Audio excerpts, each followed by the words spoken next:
আসসালামু আলাইকুম রহমতুল্লাহি ওবরকাতুহু। সম্মানিত দর্শক, জনাব তারেক রহমান সাহেবের দিল্লি সফর নিয়ে রীতিমতো তুলকালাম কাণ্ড ঘটে চলেছে। এক পক্ষ বলার চেষ্টা করছেন যে তারেক রহমান সাহেবের দিল্লি যাওয়া ঠিক হবে না, অন্য পক্ষ বলছে ওনাকে যেতেই হবে, না যে কোনো উপায় নেই। মূলত দিল্লিতে একটি সম্মেলন হচ্ছে ব্রিক্স। তো সেই ব্রিক্স সম্মেলনে যোগ দেওয়ার জন্য ভারতের পক্ষ থেকে স্বাগতিক দেশ হিসেবে, ভারত যেহেতু এটা আয়োজন করছে, স্বাগতিক দেশ হিসেবে জনাব তারেক রহমান সাহেবকে দাওয়াত করা হয়েছে। যারা সমালোচক, ভারতের সমালোচক, তারা প্রথমে বলার চেষ্টা করছেন যে এখানে জনাব তারেক রহমান সাহেবকে এই চিঠির মাধ্যমে অপমান করা হয়েছে। তাকে ভারত যে চিঠি লিখেছে সেই চিঠিতে একটি বারের জন্য honourable prime minister, your Excellency, আপনি আসেন, ইত্যাদি ইত্যাদি বিষয়গুলো না বলে তাকে যে ব্রিক্সের বর্তমান পদ পদবি অনুযায়ী তাকে সম্বোধন করা হয়েছে। তো কেন তারেক রহমান সাহেবকে প্রধানমন্ত্রী বলা হলো না? এটি সারা দুনিয়া কাঁপানো নির্বাচন, এবং সেই নির্বাচনে এটা ব্রুট মেজরিটি পাওয়া দল।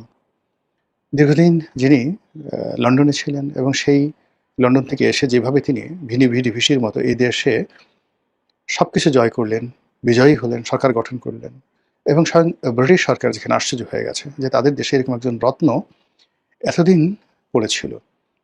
তো সেখানে ব্রিটিশ প্রধানমন্ত্রী কোনোদিন তার সঙ্গে দেখা করেননি বা দেখা করতে যাননি, তাকে আমন্ত্রণ জানাননি। তিনি কখনো ব্রিটিশ পার্লামেন্টে গেছেন, কোনো ওই এলাকার মন্ত্রী এমপির সঙ্গে তার কোনো বৈঠক হয়েছে আমরা এ যাবৎকালে দেখিনি। ফলে এই যে একটা উন্নাসিক জাতি ব্রিটিশ, তারা কখনোই মানুষকে সম্মান করতে জানে না। তারা তাদের দেশে যে কোনো মানুষ গেলেই মনে করে যে তারা আমাদের দেশে আসছে আশ্রয় নেওয়ার জন্য, কেনাকাটা করার জন্য, আশ্রয় নেওয়ার জন্য, হ্যারোডসে গিয়ে দামি দামি পণ্য কেনার জন্য, ব্রিটেনের পার্লামেন্ট দেখার জন্য। কিন্তু তাদের দেশে যারা গেছেন তারাও যে ভবিষ্যতে ব্রিটেনের জন্য যে কোনো উপকারী আহ, যাকে বলা হয় মানুষে পরিণত হতে পারেন, এটা ব্রিটিশ জাতি কখনো মনে করে না। তাদের সেই অহমিকাবোধ, এবং সেই অহমিকাবোধ থেকেই জনাব তারেক রহমান সাহেব বলতে গেলে পুরো লন্ডনের যে সময়টি একজন অরাজনৈতিক মানুষ সাধারণ বেশে দিনহীনভাবে ট্রাম্পে চলাচল করেছেন। তারপর কোনো প্রোটোকল ছিল না, কোনো বডিগার্ড ছিল না, একটা কেস পরে তিনি হেঁটেছেন, কেসটা নাকি ছেঁড়াও ছিল, এরকম কথাবার্তা হলো। কিন্তু সেই মানুষটি যখন 18 কোটি মানুষের অভিসংবাদিত নেতারূপে নির্বাচিত হলেন, তেমনি ব্রিটিশের মাথা খারাপ হয়ে গেল।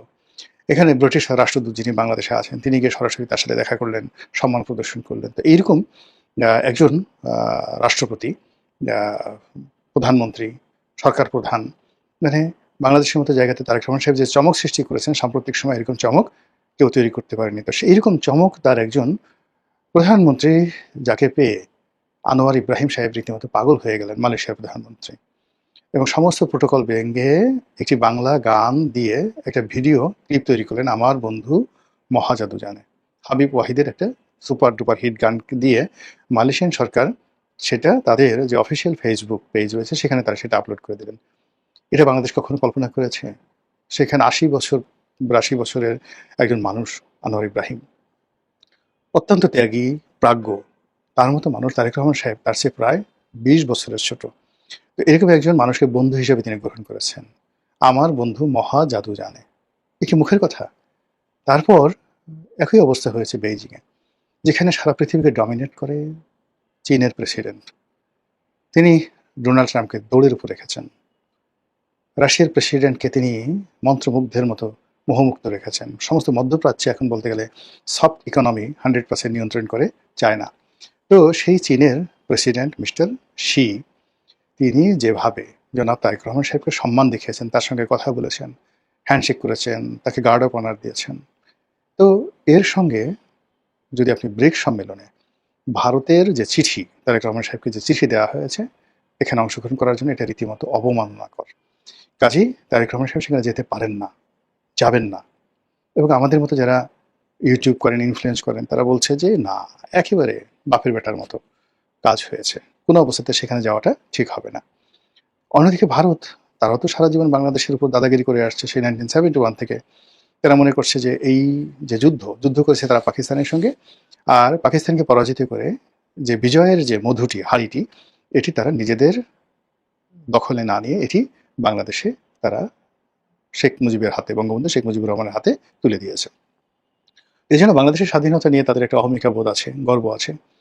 তারা ওটা স্বীকারই করতে চায় না যে আমাদের মুক্তিযোদ্ধারা এত কাজ করেছে, আমাদের বঙ্গবন্ধু এত কাজ করেছে, আমাদের শেখ হাসিনা এত কাজ করেছে, মুক্তিযোদ্ধাদের সেই অবিস্মরণীয় অবদানকে ভারত আসলে আমরা যেভাবে মূল্যায়ন করি সেভাবে তারা আসলে মূল্যায়ন করে না। তাদের মধ্যে একটা দাদাগিরির টেন্ডেন্সি আছে এবং এই যে ভাইরাস, দাদাগিরির যে ভাইরাস, সেই ভাইরাসটি ভারতের প্রথম শ্রেণীর পত্র-পত্রিকা থেকে শুরু করে সেখানে যারা বুদ্ধিজীবী, তারা ডিপ্লোম্যাট, এমনকি বিভিন্ন সময় যারা বাংলাদেশে রাষ্ট্রদূত রূপে দায়িত্ব পালন করেছেন, তারাও কটূক্তি করছেন।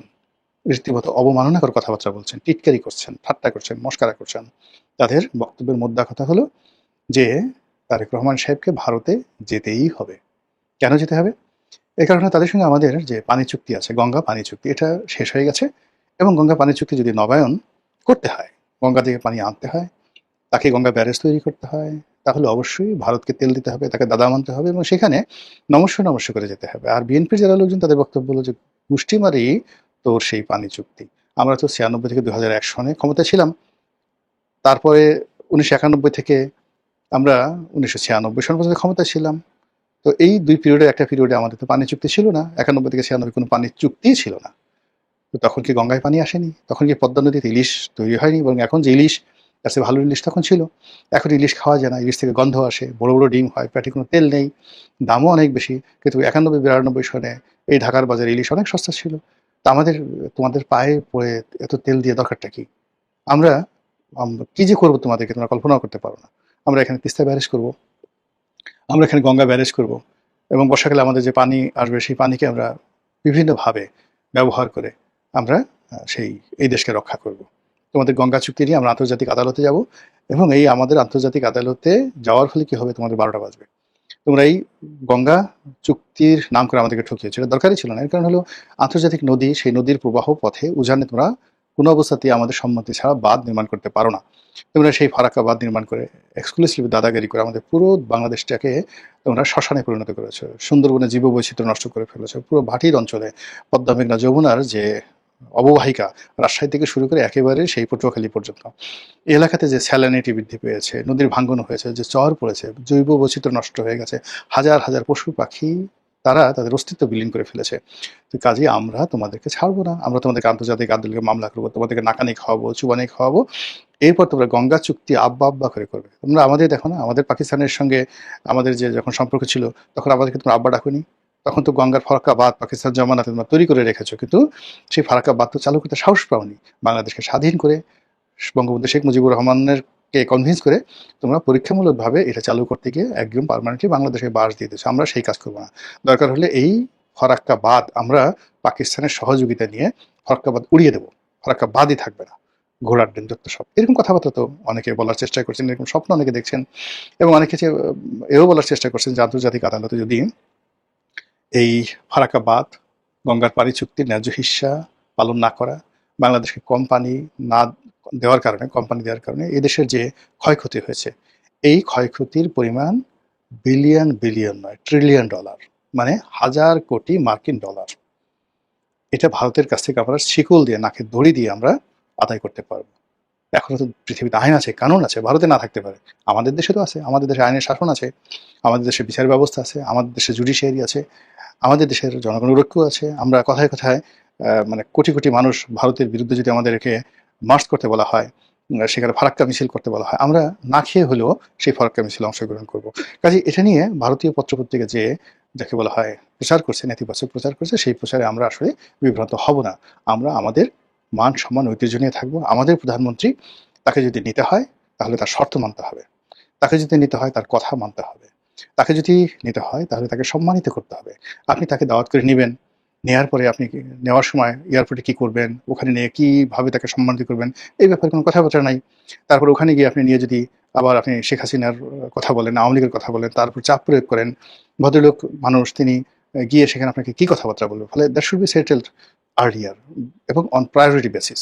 এটা না করা পর্যন্ত কোনো অবস্থাতে আমরা ভারতকে ছাড় দেবো না এবং ভারতের ভিজিটে যাব না। তো এই কথার প্রেক্ষিতে বাংলাদেশে নিযুক্ত মিস্টার দীনেশ ত্রিবেদী, রাষ্ট্রদূত, মাননীয় রাষ্ট্রদূত, তিনি বলেছেন যে এগুলো নিয়ে আসলে এত মানে পলিটিক্যাল মানুষ তো সিরিয়াসলি না বলে খুব হালকাভাবে বলেছেন যে এগুলো নিয়ে এত সিরিয়াস হওয়ার দরকার নেই। এগুলো মিস্টার নরেন্দ্র মোদী এবং জনাব তারেক রহমান সাহেব যদি মুখোমুখি বসেন তাহলে এগুলো এমনি সমাধান হবে। ভালো কথা, আমিও অ্যাগ্রি করি, আপনারাও অ্যাগ্রি করবেন। কিন্তু তার জন্য ভারত যেতে হবে কেন? জনাব নরেন্দ্র মোদী তারেক রহমান সাহেবের সাথে দেখা করার জন্য বাংলাদেশে আসতে পারেন না? এখানে আসতে পারেন।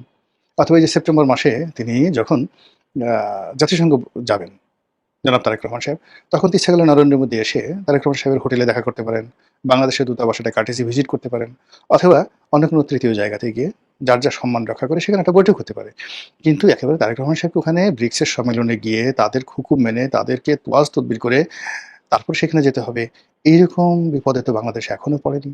যেখানে ইনু সাহেবের মতো একজন নন পলিটিক্যাল মানুষ, যার কোনো দল নাই, সংগঠন নাই, ওইভাবে জনগণের মধ্যে আলোড়ন সৃষ্টিকারী নেই, সেখানে প্রায় 5 কোটি মানুষ বাংলাদেশে বিএনপি করে, সেই 5 কোটি মানুষের অভিসংবাদিত নেতা, আর 18 কোটি মানুষের জাতীয় নেতা এবং গণপ্রজাতন্ত্রী বাংলাদেশের প্রধানমন্ত্রী জনাব তারেক রহমান সাহেব, আলহাজ তারেক রহমান সাহেব, তাকে ভারত কোনো অবস্থাতে জিম্মি করতে পারবেন না।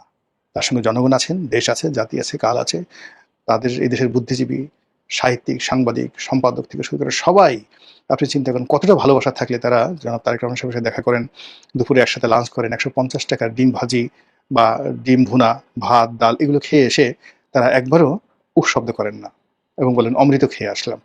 এটা কি নরেন্দ্র মোদী পারবে? নরেন্দ্র মোদী যদি এরকম দেশের সেই ইন্ডিয়ান এক্সপ্রেসের সম্পাদক, দ্য হিন্দুর সম্পাদক, দ্য টেলিগ্রাফের সম্পাদক, আনন্দবাজারের সম্পাদক তাদেরকে দাওয়াত করে এভাবে আলু ভর্তা ডিম ভাজি খাওয়ান, তার পরের দিন দেখবেন যে নরেন্দ্র মোদীর চাকরি নট হয়ে যাবে।